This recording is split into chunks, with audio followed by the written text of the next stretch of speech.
Elara lived in a valley spun from starlight and silence, or so it seemed to the world outside. But to Elara, who knew its every shimmering leaf and humming stone, the valley of resonant echoes was a symphony. Not a loud, crashing symphony of brass and drum, but a delicate, intricate weaving of whispers and rustles, of distant trickles and close-by breaths. Her home was a small, round cottage built into the curve of a mossy hill, its roof thatched with twilight-blooming moon petal, which glowed a soft pearlescent white after dusk. Inside, the air always smelled of sun-dried herbs and warm milk, and the only sounds were the crackle of her hearth fire and the steady, rhythmic why-thrum, thrum of the valley itself, a deep, resonant pulse that Elara called the heartbeat of the echoes. It was a sound so fundamental, so much a part of the valley's very being, that most others didn't even notice it, like the silent growth of a tree or the slow drift of clouds.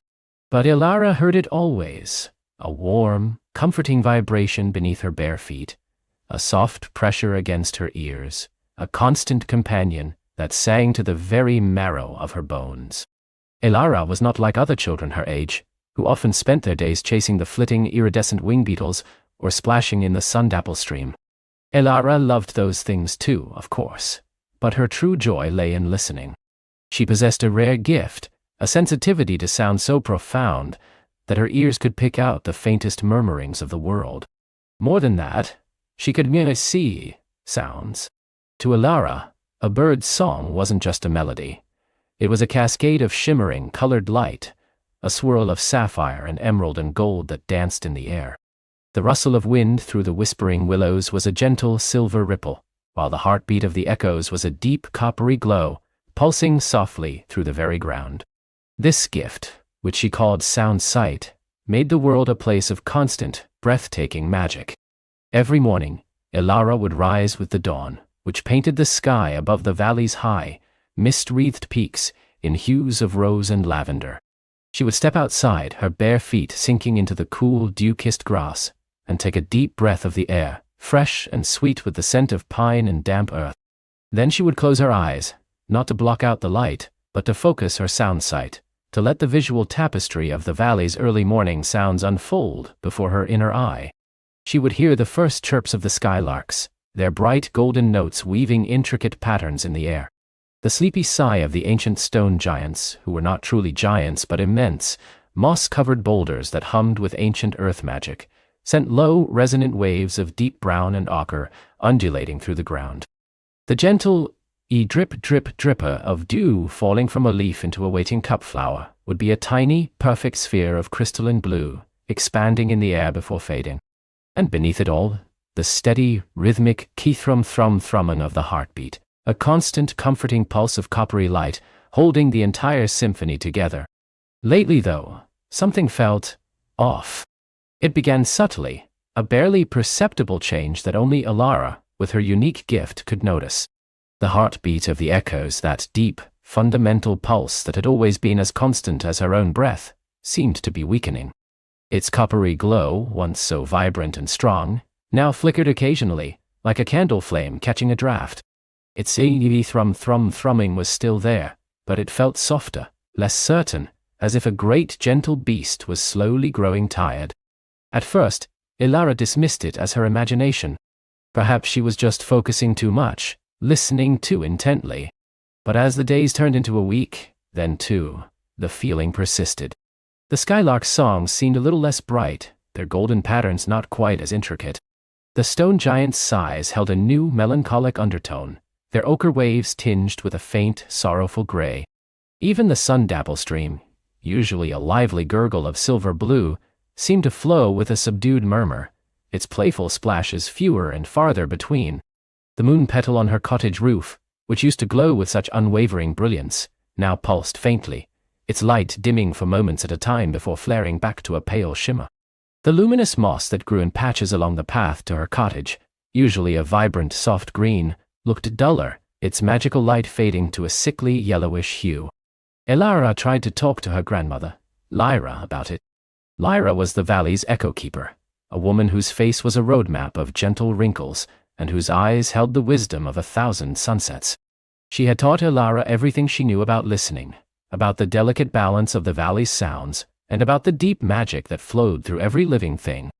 "Grandmother," Elara said one evening, as Lyra sat by the hearth, her gnarled fingers deftly weaving a basket from sun-dried river reeds. Do you hear anything different?" Lyra paused her weaving, her brow furrowed slightly. She closed her eyes, her head tilted, listening. Her hearing was exceptional for her age, but she did not possess Elara's sound sight. After a moment she opened her eyes, a soft smile playing on her lips. "I hear the fire whispering its stories, little one. I hear the wind singing through the eaves, and I hear the quiet murmur of the valley settling down for sleep, all as it should be." Elara looked down at her hands. How could she explain the fading coppery glow, the flickering moon petal light, the subtle shift in the heartbeat's rhythm? It was a perception, not just a sound.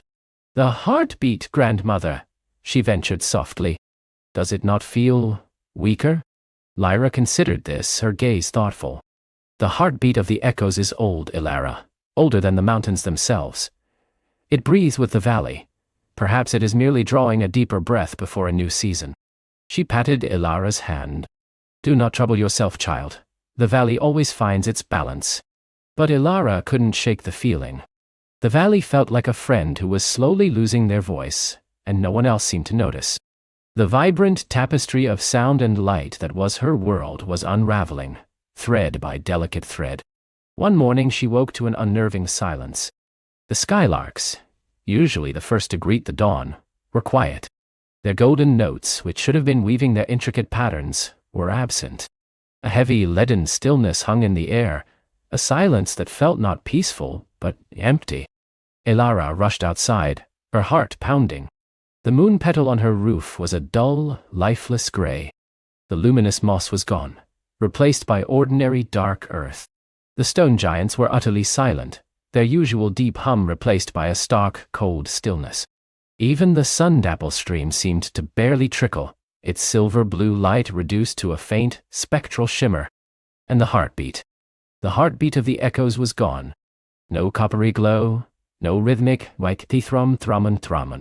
Just a void where it should have been. The world felt muted, flat, as if all of its vibrant colors had been washed out. The absence of the heartbeat was not just a lack of sound, it was an absence of life.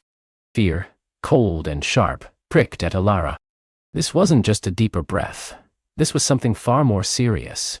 The valley was sick. She ran to Lyra's cottage, her bare feet flying over the now dull earth. Grandmother, wake up. It's gone. The heartbeat is gone." Lyra, already awake and standing at her doorway, looked out at the valley with wide, troubled eyes. Her face, usually so serene, was etched with a profound sadness. "I hear it, little one," she said, her voice barely a whisper. "Or rather, I don't hear it. The great silence has fallen." Elara felt a chill that had nothing to do with the morning air. "What is the great silence, grandmother?" Lyra led Elara inside, stirring the embers of the hearth, though the fire now crackled with a much fainter, colder sound. "It is a legend, Elara, a story whispered only in times of great need, when the valley itself is in peril. It speaks of a time long, long ago, when the heartbeat first stirred, giving life to the echoes, and it speaks of a threat, a slow creeping stillness that seeks to smother all sound, to drain the magic from our world." She sat Elara down on a low stool, taking her hands in her own. Her touch, usually so warm, felt a little colder now.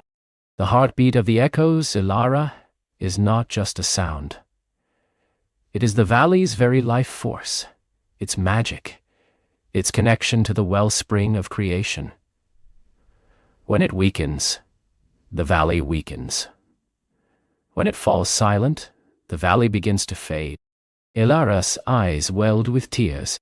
"But how do we bring it back? What can we do?" Lyra sighed, a long, weary sound. "The legends say there is only one way, to find what was lost, to awaken the whispering." Elara blinks. "The whispering? What is that?"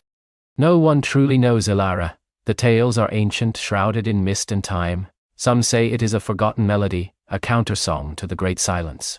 Others believe it is a living entity, a spirit of pure sound, hidden deep within the valley's oldest reaches.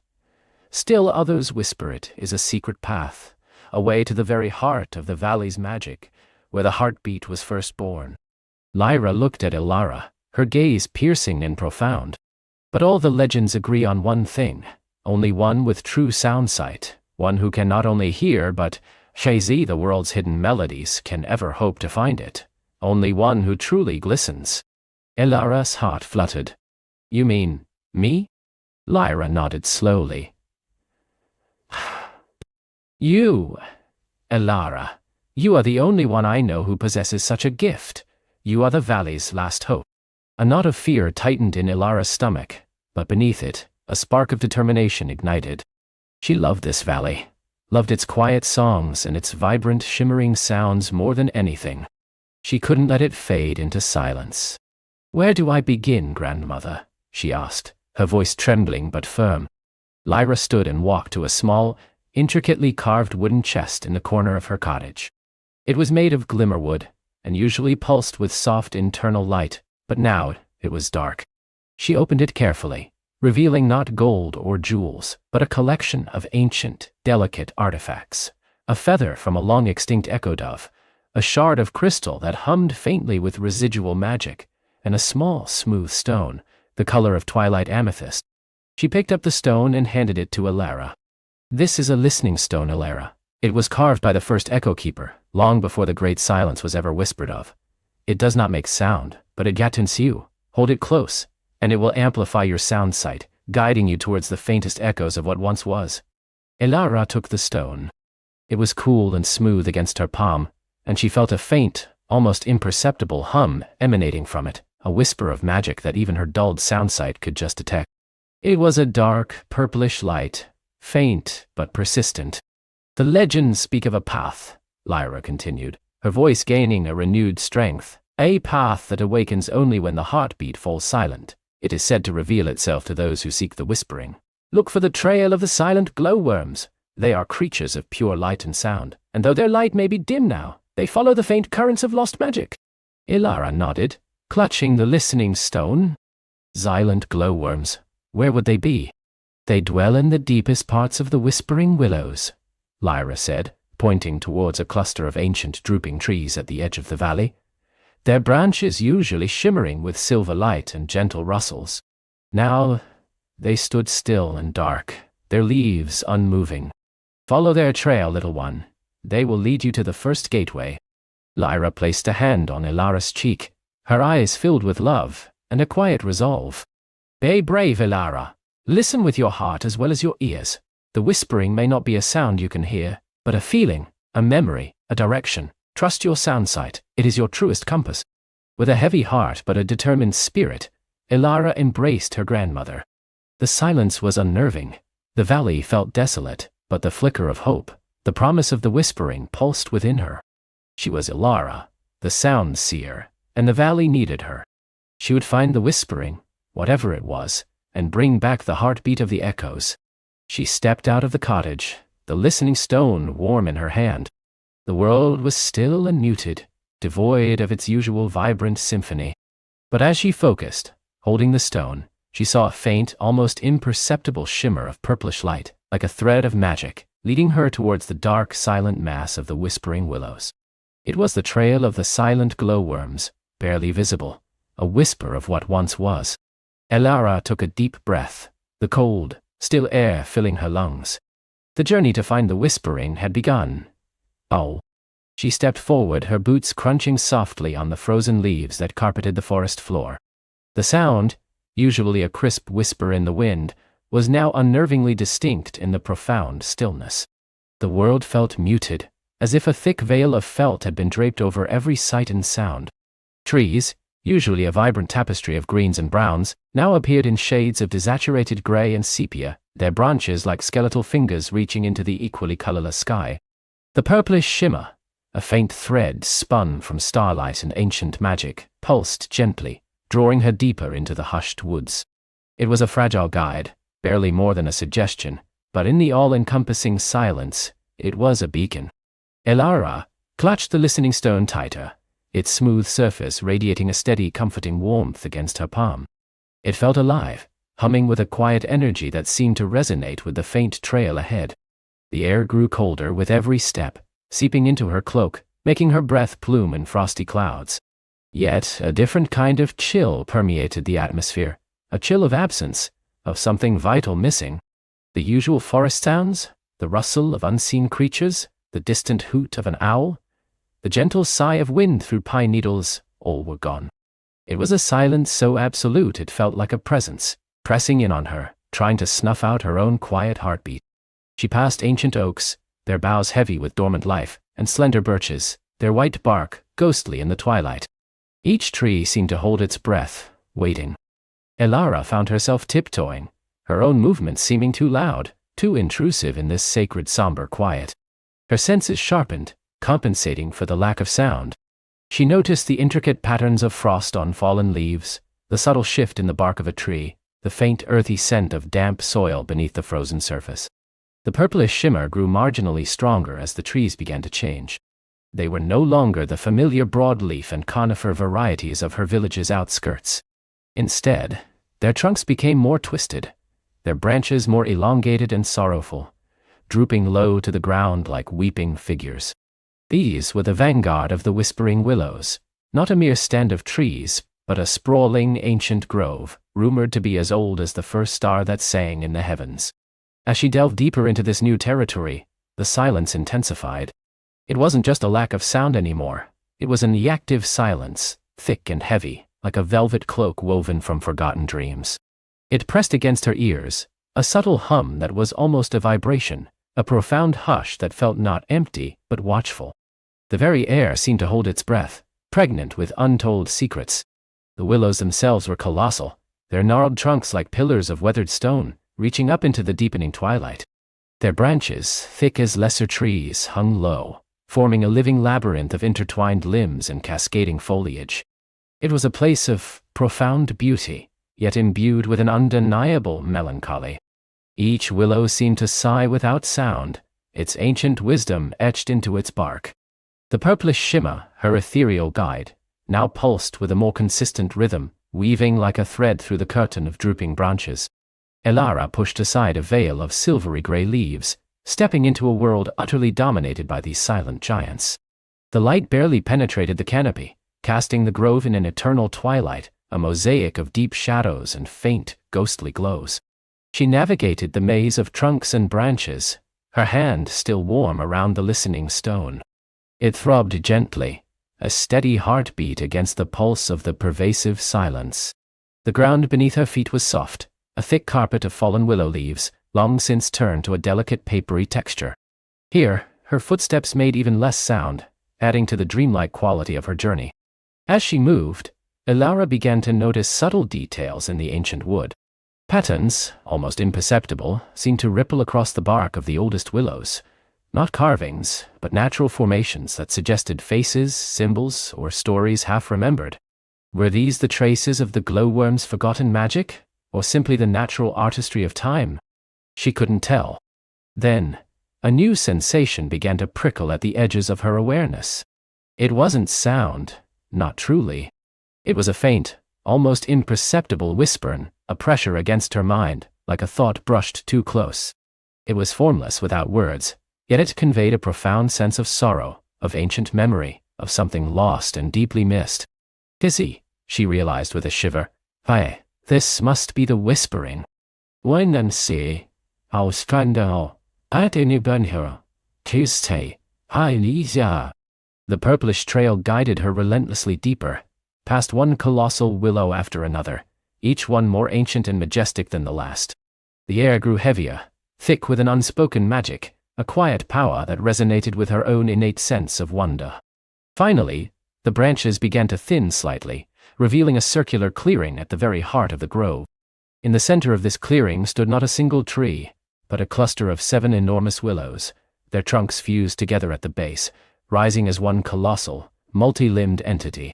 Their combined canopy formed a natural cathedral, a vast, domed ceiling of intertwining leaves and branches. And beneath this living dome, the purplish shimmer was no longer a thread, but a swirling ethereal mist, coalescing around a feature Elara hadn't expected. It was a pool, but not of water. Instead, it was a shimmering violet-hued liquid, glowing with an inner light that pulsed softly, mirroring the rhythm of the listening stone in her hand. The surface of the pool was perfectly still, like a mirror reflecting not the external world, but an internal landscape of pure magic. This was the heart of the Whispering Willows, the nexus of the ancient silence. This was where the whispering resided. Elara approached the pool, her heart thrumming with a mixture of awe and trepidation. The silence here was absolute, profound, yet filled with the unspoken presence of the magic before her. She knelt at the edge of the violet pool, its light illuminating her face with an otherworldly glow. The listening stone, now radiating a gentle warmth, pulsed with a strong, insistent beat, urging her closer. She extended her hand. The stone nestled in her palm and dipped it into the shimmering liquid. There was no splash, no ripple. Her hand simply sank into the purplish light, feeling neither wet nor cold, but a profound, resonant warmth that spread up her arm, through her chest, and into her very core. It was as if she had plunged her hand into a living memory, a stream of pure, unfiltered emotion. And then, the whispering began. It wasn't a voice, not in the traditional sense. It was a cascade of images, feelings, and impressions that flooded her mind, bypassing her ears and eyes, speaking directly to her soul. The listening stone vibrated intensely, acting as a conduit, translating the raw magic into something her consciousness could grasp. She saw the grove as it once was, not silent and muted, but vibrant and alive. A symphony of sound filled her mind, not just the hum of the glowworms, but the rustle of leaves, the chirping of unseen birds, the distant murmur of a hidden stream, all woven together in a rich tapestry of life. And at the heart of it all, the glowworms. Thousands upon thousands of them, tiny jewels of light, darting and swirling, their purplish luminescence not just a glow, but a song. Their song was not merely sound. It was a physical force, a gentle vibration that resonated through the earth, nourishing the trees, making the flowers bloom in impossible colors, and sustaining the very fabric of the forest. Elara felt the pure joy of it, the boundless energy, the deep, ancient connection between the glowworms and the land. They were the forest's heart, its voice, its vital essence. Then, the vision shifted. A subtle change, almost imperceptible at first. A faint dissonance in the harmony, a tiny flicker of sorrow in the vibrant glow. The images became less clear, more fragmented, imbued with a sense of unease.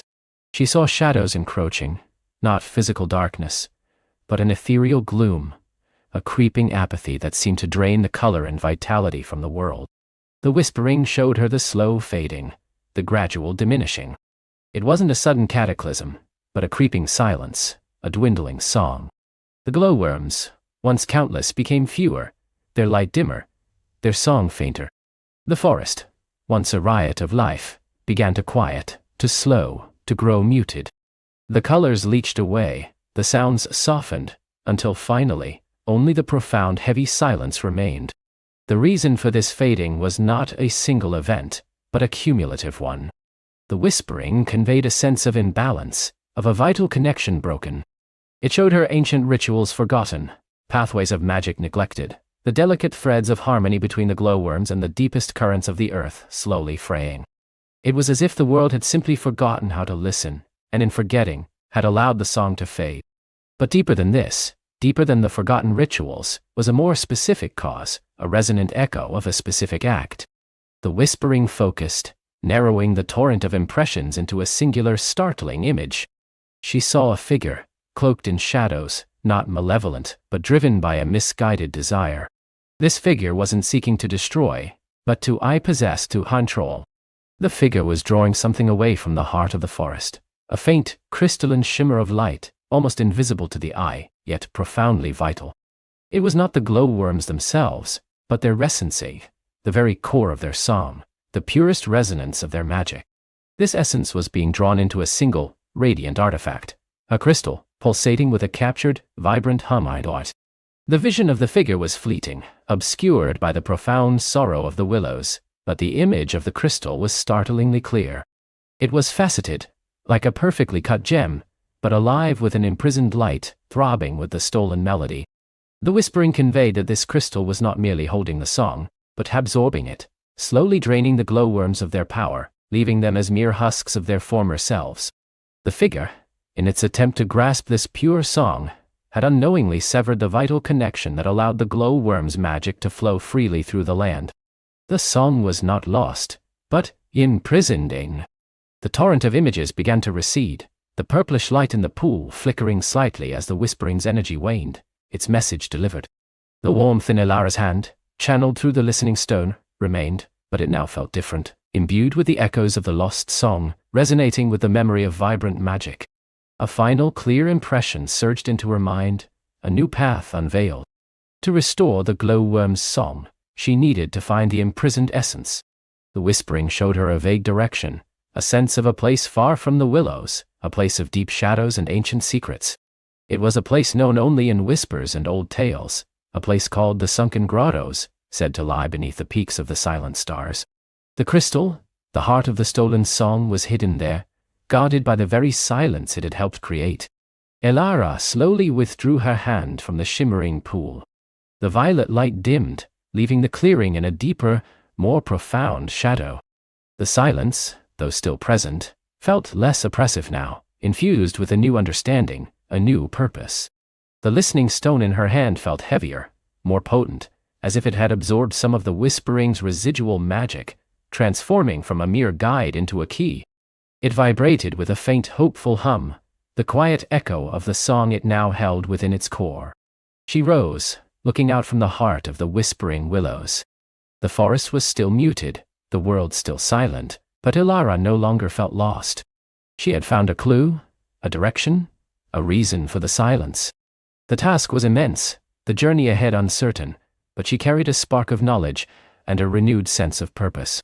She looked up, through the intertwining branches of the willows, towards the unseen sky where the silent stars waited. The sunken grottos, the peaks of the silent stars. The names alone conjured images of daunting challenges, of vast distances, and forgotten dangers. But within her a quiet fire had been kindled. The glowworm's song was not gone, it was merely waiting to be set free. Her quest had truly just begun. Her quest had truly just begun. Lyra took a deep breath, the cool damp air of the willow grotto filling her lungs. The intricate patterns of light cast by the remaining glowworms danced across her face, their silent luminescence a tender promise. She knew not where the sunken grottos lay, nor how to reach the peaks of the silent stars, but the spark within her pulsed with a steady warmth, a tiny beacon in the vast unknown. Her first step was away from the familiar comfort of the grotto, pushing aside a curtain of weeping willow branches that had been her home for as long as she could remember. The world beyond was a tapestry of deeper greens and browns, a forest floor carpeted with moss and fallen leaves, dappled by sunlight filtering through ancient canopies. The air here was different, carrying the scent of pine needles and damp earth, a scent of wildness and untold stories. Lyra clutched the smooth, warm stone she had found, a river stone, worn by ages, now a touchstone of her purpose. It hummed faintly against her palm, a whisper of the glowworm's magic. She walked with a quiet determination, her small boots crunching softly on the forest floor. The trees grew taller here, their branches intertwining to form a living ceiling that seemed to hold up the very sky. Strange, iridescent mushrooms glowed faintly in shadowed hollows, and unseen birds sang melodies she'd never heard before, a symphony of the wild. Lyra felt a flutter of apprehension, a tiny shiver of fear, but it was quickly overshadowed by the quiet fire in her heart. This was the world she had to save, the world that needed the glowworm's song. Days turned into a gentle rhythm of walking, observing, and learning. Lyra ate berries she recognized from the grotto's edge, drank from clear forest streams, and slept nestled in hollows beneath ancient roots, wrapped in leaves. She learned to read the subtle signs of the forest, the direction of the wind through the rustle of leaves, the time of day from the slant of the sun, the presence of creatures by the snapping of twigs.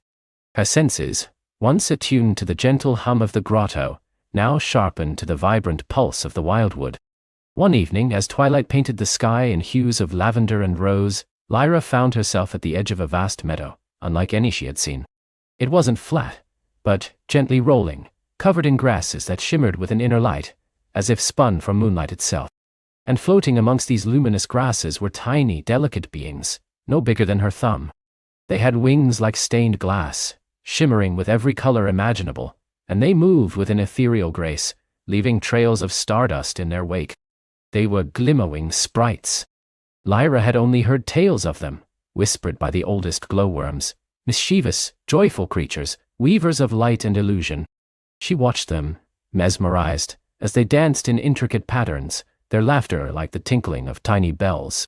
One, bolder than the rest, flitted closer, its wings beating so rapidly they were a blur of sapphire and emerald. It hovered before her, its eyes, like tiny polished beads, regarding her with curiosity. Well, well, a voice, like the chime of a silver bell, echoed in Lyra's mind, though no sound passed the sprite's tiny lips. What brings a little spark-bearer so far from her mossy bed? Lyra, though startled, felt no fear.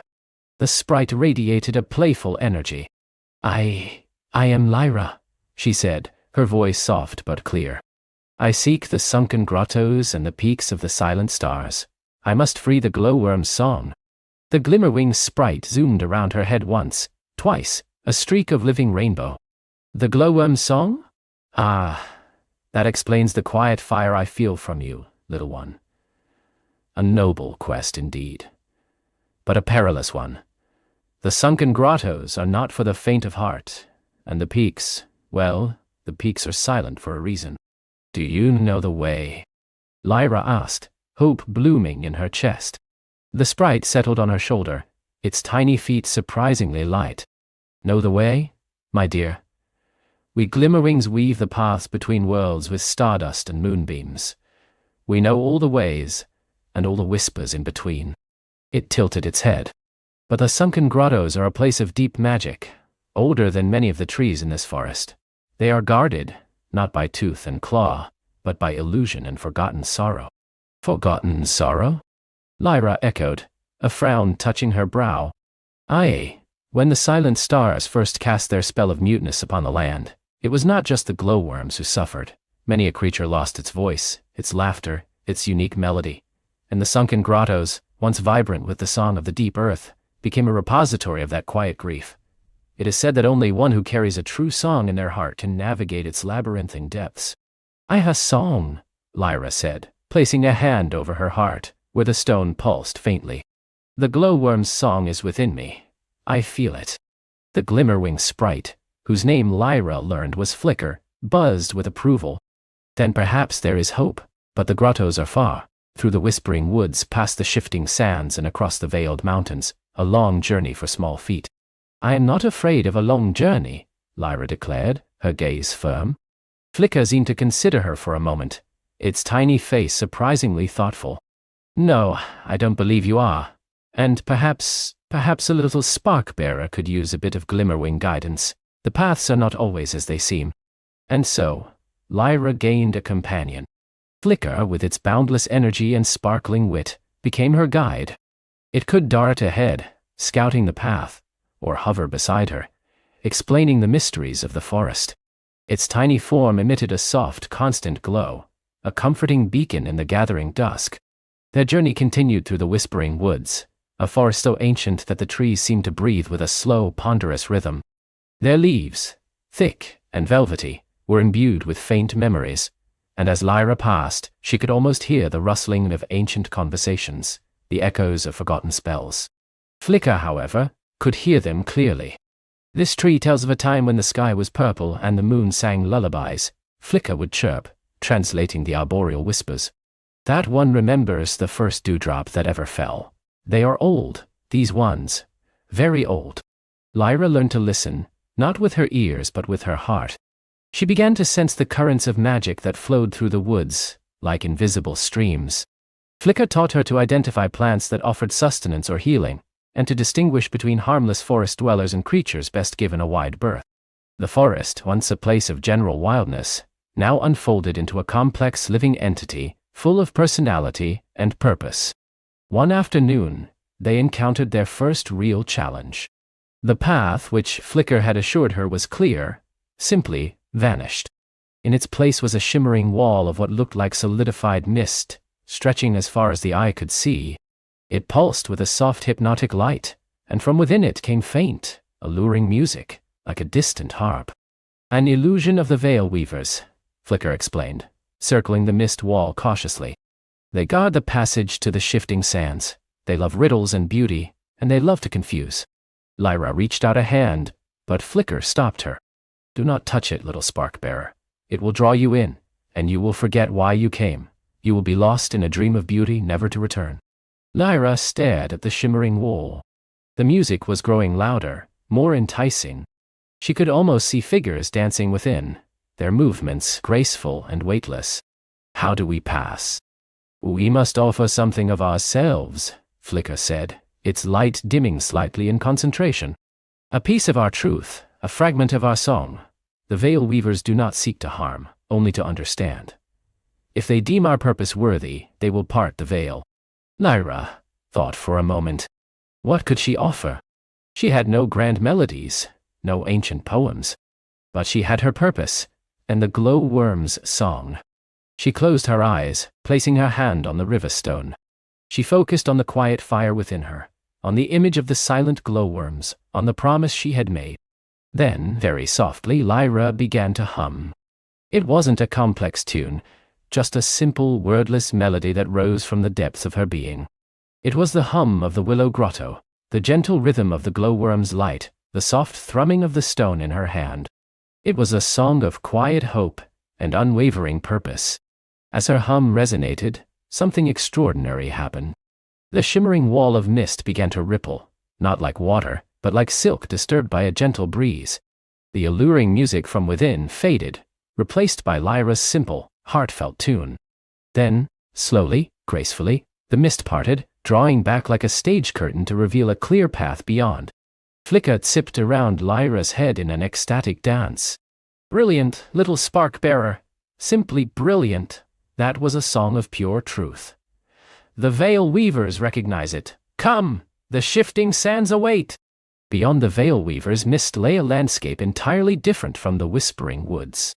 The trees gave way to rolling dunes of incredibly fine golden sand that shimmered under the sun like liquid gold. This was the shifting sands, a vast desert where the land itself seemed alive, constantly reshaping itself.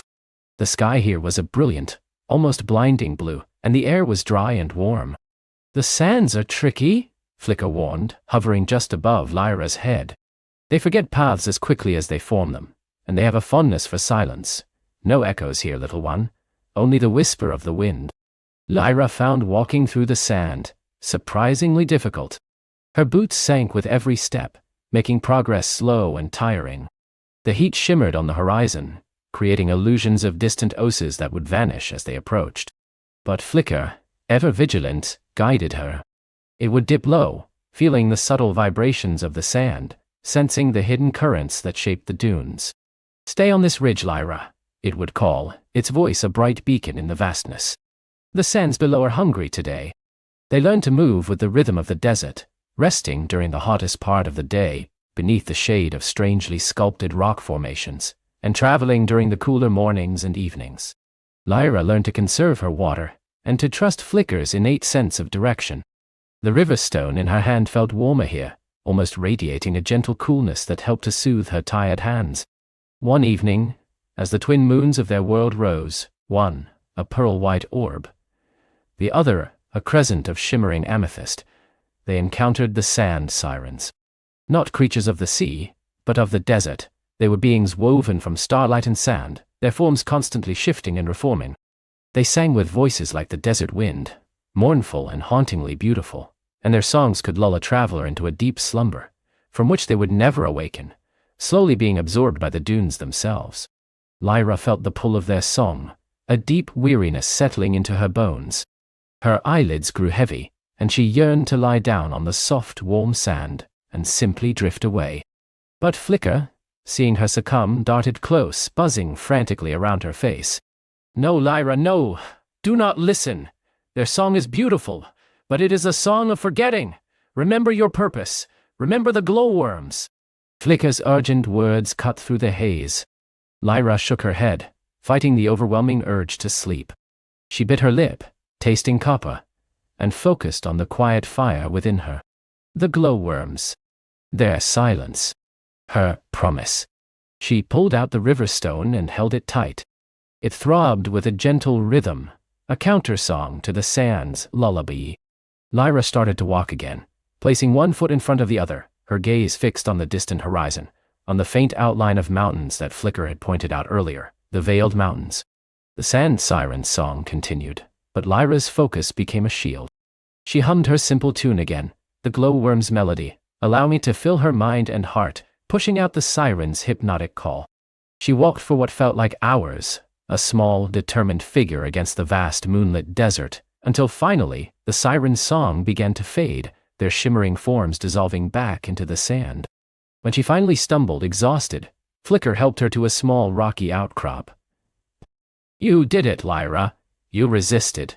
Few can resist the sirens of the shifting sands." It settled on her shoulder, its tiny body vibrating with pride. Lyra took deep, shaky breaths. "It was the glowworm's song," she whispered, stroking the warm stone. "It keeps me strong."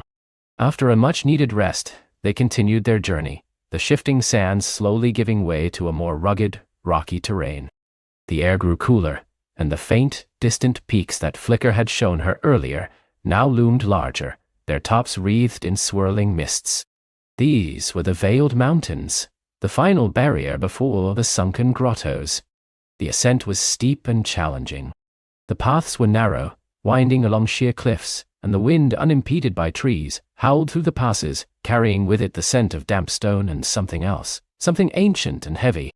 "The Veiled Mountains are named for the mists that cling to them," Flicker explained, struggling a little in the strong winds. "But also for the secrets they hold. These mountains have seen the passing of ages, and they hold many forgotten memories. Sometimes, if you listen closely, you can hear them whispering." Lyra did listen. And she did hear. Not words, but impressions. A fleeting image of a vast, sparkling city, long crumbled to dust. The echo of a mighty roar from a beast long extinct. A sense of deep peace, followed by a profound sorrow. The mountains were a living museum of time, each stone imbued with history. They navigated treacherous scree slopes, and crossed rushing mountain streams fed by melting snowcaps. Flicker proved invaluable, spotting loose rocks and pointing out hidden footholds. The days were long, filled with the physical effort of climbing, but Lyra's spirit remained undaunted. With every step, she felt closer to her goal, closer to understanding the true nature of the silence that had befallen the glowworms. As they neared the heart of the mountains, the mist grew thicker, swirling around them like ethereal currents. The air grew colder, and a profound quiet descended, muffling even the sound of their own footsteps. It was a different kind of silence than the glowworms, a heavy, pervasive silence that seemed to press down on everything, absorbing all sound. "We are close," Flicker whispered, its voice unusually subdued. "This is the Veil of Whispers. It guards the approach to the sunken grottos. It tests not your strength, but your resolve." The mist grew so dense that Lyra could barely see Flicker, even with its constant glow.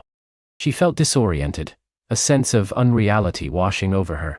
Strange, fleeting images flickered at the edge of her vision, glimpses of her old grotto, twisted and forlorn, shadows of glowworms, their lights extinguished, a dark, featureless void where the silent stars should be. These were not malicious illusions like the Veil Weavers, but tests of her spirit, designed to sow doubt and despair. "You cannot do this, Lyra," a voice that sounded eerily like her own, whispered from within the mist. "The task is too great. The glowworms are gone. Their song is lost forever. Nor his.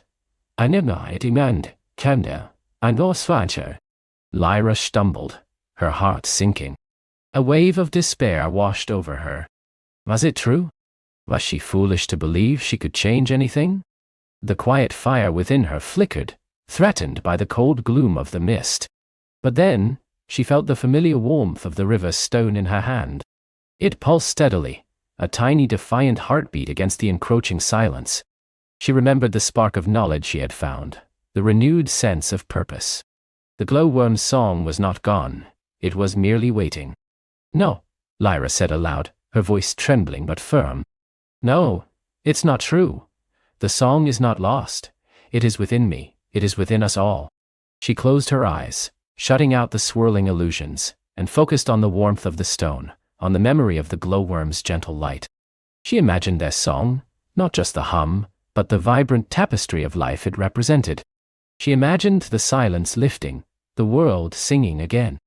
As she held that thought, that fervent hope, the cold, heavy mist began to thin. The spectral voices faded. The illusions dissolved. When Lyra opened her eyes, the air was still cool and damp. But the mist had receded, revealing a breathtaking sight. Before her lay a vast shadowed ravine, its sides sheer and dark, descending into an unseen depth. The air was thick with a scent of damp rock and ancient earth.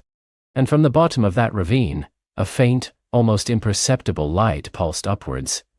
A soft green glow that hinted at the presence of magic, even in this desolate place. This was the entrance to the sunken grottos. Massive weathered stones, carved with symbols Lyra did not understand, formed an ancient archway leading into the chasm. Vines thick as anaconda hung down into the darkness, their leaves glowing with a faint bioluminescent shimmer. A sense of immense age, of untold stories, permeated the very air. "We made it, Lyra," Flicker whispered, its voice filled with awe, its own light shining brighter in the face of the grotto's magic. The threshold of the sunken grottos. Lyra looked down into the abyss, her heart thrumming with a mix of trepidation and anticipation. The quiet fire within her flared, ready to face whatever lay beneath the earth. The journey had been long, but it had only brought her to the beginning. The glowworm's song awaited. And deep within the sunken grottos, the first true mystery of the silent stars beckoned. Lyra looked down into the abyss, her heart thrumming with a mix of trepidation and anticipation. The quiet fire within her flared, ready to face whatever lay beneath the earth. The journey had been long, but it had only brought her to the beginning. The glowworm's song awaited. And deep within the sunken grottos, the first true mystery of the silent stars beckoned. With a deep breath that tasted of damp stone and ancient earth, Lyra stepped forward. Flicker, a beacon of reassurance, zipped ahead, illuminating a rough-hewn path that spiraled downwards. The entrance, a gaping maw in the cliff face, quickly swallowed them, plunging them into a darkness so profound it felt like a physical weight. But Lyra's quiet fire, and Flicker's eager glow pushed back, carving a small warm bubble of light in the vast unknown space. The air grew heavy, thick with the scent of minerals and something wild and green, like moss that had never seen the sun. Water dripped rhythmically, echoing off unseen walls, a constant gentle percussion in the profound quiet. The path, at first a winding slope, soon became a series of narrow ledges, slick with moisture, forcing Lyra to move with careful, deliberate steps. Flicker darted ahead, painting the path with shifting hues, emerald mosses, amethyst veins in the rock, and strange, luminous fungi that pulsed with a soft internal light. These fungi weren't as bright as Flicker, but their collective luminescence gave the grottos a life of their own, a subterranean galaxy of soft glows and shifting shadows. The silence here was different from the silence above ground. It wasn't an absence of sound, but a silence filled with subtle whispers, the rustle of unseen currents of air, the distant murmur of underground rivers, the faint, high-pitched hum of something alive and electrical in the rock. It was a silence that spoke, a language Lyra found herself straining to understand. Flicker seemed to sense it too, her light dimming slightly, as if listening intently, her usual playful zips replaced by a more cautious, scanning movement. They descended deeper, the air growing cooler, the sense of ancientness more palpable. The grottos opened into vast caverns, their ceilings lost in the impenetrable blackness above Flicker's reach, then narrowed into claustrophobic passages that demanded Lyra squeeze through sideways. Stalactites, sharp teeth of stone, hung menacingly above, while stalagmites, like petrified sentinels, rose from the floor. Each formation seemed to tell a story of millennia, of water patiently carving beauty out of rock. Suddenly Flicker stopped, hovering mid-air, her light pulsing rapidly. Lyra paused, her hand instinctively going to the small pouch at her belt, where she kept a few dried berries and a smooth river stone for comfort. Before them, the passage dissolved into a swirling mist, shot through with faint, wavering lights. From within the mist came a multitude of soft, breathy sounds, whispers, sighs, faint rustles like dry leaves skittering across a floor. It was the whispering labyrinth. "What is it, Flicker?" Lyra breathed, her voice barely a murmur in the vast space. Sounds. Many sounds. Flicker pulsed, her light flickering rapidly, reflecting the confusion she felt. But no source. They shift. Lyra stepped closer to the edge of the mist. The whispers seemed to wrap around her, beckoning her, suggesting different directions. One whispered of a shimmering pool of pure water, another of a path leading to a garden of glowing crystals, a third of a shortcut that would bypass all obstacles. But each whisper seemed to contradict the last, and the lights within the mist danced erratically, offering no stable guide. It's trying to confuse us, Lyra realized, her brow furrowed. To make us choose a wrong path. She closed her eyes, trying to block out the visual and auditory chaos. She focused on her quiet fire, letting its warmth spread through her, grounding her. She tried to listen not with her ears, but with something deeper, a sense of underlying truth. After a moment, she opened her eyes. The whispers still swirled, but now, Lyra felt she could discern a faint, almost imperceptible hum beneath them all, a constant vibration that wasn't part of the misleading chorus. It was like tuning out static to hear a distant melody. "Flicker," she whispered. "Can you feel a steady vibration? Not a sound, but a—" Flicker settled on Lyra's shoulder, her light dimming to a soft glow, almost merging with Lyra's inner warmth. "Yes, deep down, like the earth breathing." "That's it," Lyra said, a new resolve in her voice. "That's our guide." They stepped into the labyrinth. The whispers intensified, trying to draw them off course, but Lyra kept her focus on that subtle, steady hum. She walked slowly, placing each foot with intention, letting her inner fire guide her, sensing the path of least resistance, the true path that resonated with the earth's quiet heartbeat. Flicker, now attuned to Lyra's newfound sensitivity, projected a focused beam of light, not to illuminate the entire misty expanse, but to pierce through it, searching for the faint outlines of the path that resonated with their internal guide. After what felt like an age, the mist began to thin, and the whispers receded, replaced by the familiar drips and echoes of the grottos. They emerged into a wide open cavern, the air fresh and clear. Before them stretched a vast, shimmering expanse of water, an underground lake, so still and dark it mirrored the distant, unseen ceiling like polished obsidian. "The Lake of Echoes," Lyra breathed, gazing across its surface. The silence here was profound, broken only by the occasional plink of a water droplet. But as Lyra spoke, her voice bounced back at her, not as a single echo, but as a chorus of overlapping whispers that faded into the distance. Along the shores of the lake, massive, rough-hewn pillars of stone rose from the water, their surfaces worn smooth by aeons of dripping water. They weren't natural formations. Lyra could discern the faint, ancient marks of carving, shaping them into crude, silent figures with broad shoulders and stoic faces. These were the stone guardians. "How do we cross?" Lyra wondered aloud. There was no visible boat, no bridge, only the dark, reflective water stretching into the unknown. As she spoke, one of the stone guardians, larger than the rest, seemed to absorb the lingering echoes of her voice. A faint, almost imperceptible glow emanated from its eyes, like embers rekindling after a long slumber. It was not a hostile glow, but one of ancient awareness. Flicker tipped towards it, circling its massive head. "They are listening, Lyra. They guard not with strength, but with understanding." Lyra approached the guardian, her quiet fire strengthening. She placed a hand on its cold, damp surface. The stone felt alive, humming with a low vibration that resonated with her own. She closed her eyes again, reaching out with her inner senses.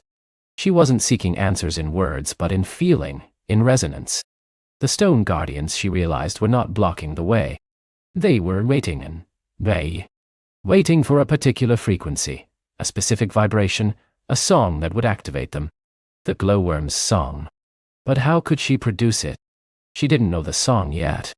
Then a thought bloomed in her mind. The glowworms weren't just sound, they were light. And her quiet fire flickers light, they were also light. Perhaps this song was not a sound at all, but a specific pattern of light, a luminous harmony that resonated with the very fabric of the grottos.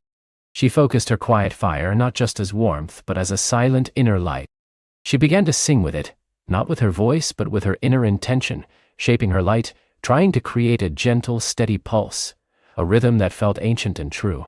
Flicker, understanding, joined her, her light shifting from a single beam to a soft undulating ripple, like waves on water, or the slow rhythmic breath of the earth itself. The stone guardian under Lyra's hand began to glow more brightly, its eyes now radiating a soft, steady light. And then, slowly, majestically, the water before it began to stir. Not a ripple, but a lifting. From the depths of the lake a path began to rise, not made of stone, but of shimmering, solidified light, like a bridge woven from starlight and moonlight. It stretched across the dark waters, a beckoning path of pure luminescence. "It worked," Lyra whispered, awe filling her. "The song isn't just sound, Flicker. It's resonance. It's light and feeling." "The grottos understand your heart, Lyra," Flicker pulsed, her light dancing with joy. "They recognize the quiet fire." With renewed courage, Lyra stepped onto the light bridge. It felt solid beneath her feet, cool and smooth, pulsing gently with the same resonance she had just created. They walked across the lake of echoes, leaving the silent, watchful guardians behind, their lights fading slightly as Lyra and Flicker's own light song moved away. The bridge led them to a vast circular chamber, unlike any Lyra had seen before. The walls, floor, and ceiling were not rough rock, but smooth, polished crystal, glinting with every color imaginable. Emeralds, sapphires, amethysts, rubies. They formed a glittering tapestry that absorbed and refracted Flicker's light into a dazzling spectrum. And in the very center of this breathtaking chamber, a single enormous crystal formation rose, like a colossal, multifaceted flower blooming from the heart of the earth. This was the source. This was the heart of the grottos. And then Lyra saw them. Not individual glowworms, but a shimmering, interconnected network of light. They were tiny, yes, but countless, woven into the very structure of the central crystal like living veins of pure light. They pulsed, not with the erratic flicker of fireflies, but with a synchronized harmonious rhythm, a slow, gentle beat that filled the entire chamber. This was the glowworm's song. It wasn't a sound that reached Lyra's ears, but a feeling that resonated deep within her bones, a visible symphony of light. Each pulse of light was a note, each shift in color a chord. The crystalline chamber amplified it, reflecting and refracting the song until it enveloped Lyra and Flicker completely.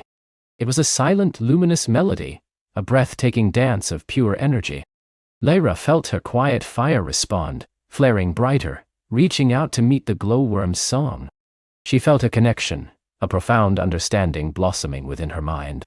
The song was not just a local phenomenon, it was a bridge. It was the constant, living conversation between the deep earth and the distant stars. The glowworms, she realized, were not just creatures of light. They were living conduits, ancient translators. They absorbed the subtle energies of the earth, its silent hum, its mineral wealth, its deep, slow pulse, and translated it into a language of light. And this light, this silent, shimmering song, flowed upwards through the earth, through the air, reaching out to the silent stars. And in turn the stars, which were not silent at all, but sang in frequencies beyond human hearing, sent their own light song back down, received and translated by the glowworms, nourishing the earth.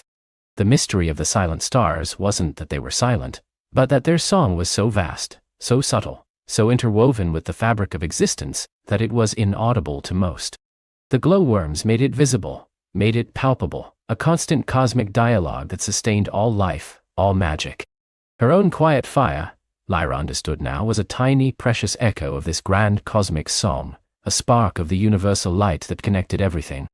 As she stood bathed in the luminous symphony, Lyra felt a profound sense of peace settle over her. There was no grand task to accomplish here, no evil to defeat, no treasure to claim. Only understanding.